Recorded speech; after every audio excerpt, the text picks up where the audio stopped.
กลับบ้านเอาวันนี้เนาะมาอนามัยเฮือนมาเบิ่งเฮือน สภาพเฮือนบ่ได้อยู่ไล่มือขี้ฝุ่นทางเขาจะมาแปลงทางเนาะแมง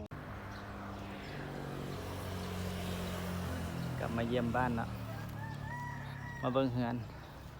เบิ่งสภาพใหม่คนออกตะนาเฮือนเพราะว่าพอดีมี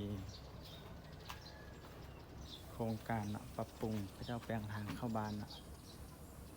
ทางเข้าบ้านมีกลางบ้านก็มีเส้นหนึ่งอันนี้เขาจะเฮ็ดบ้านเอารถจกเอารถแมคโครเนาะเข้ามานี่บางหัวเฮือนครับแล้วก็เฮ็ดเส้นทางขึ้นไปถึงพุ่นสภาพบ้านนี้อากาศร้อนเนาะมื้อนี้ต้นมะนาวปลูกไว้10 ปลายปีนี่ก็ตู้จิงหรีดเนาะเฮือนก็ยังบ่แล้ว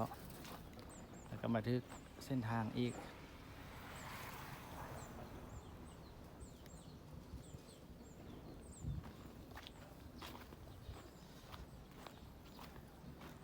ยามได้เนาะเฮือนสิแล้วเนี่ยที่มีเฮือนงามคือเพิ่นอันนี้คือเวียกที่ต้องเฮ็ดอีกละต้องมาเมียนอันนี้อีกเมียนใหม่มานี่จัดการเอาอันนี้เมียนมันบ่นี่เวียกหลายเติบ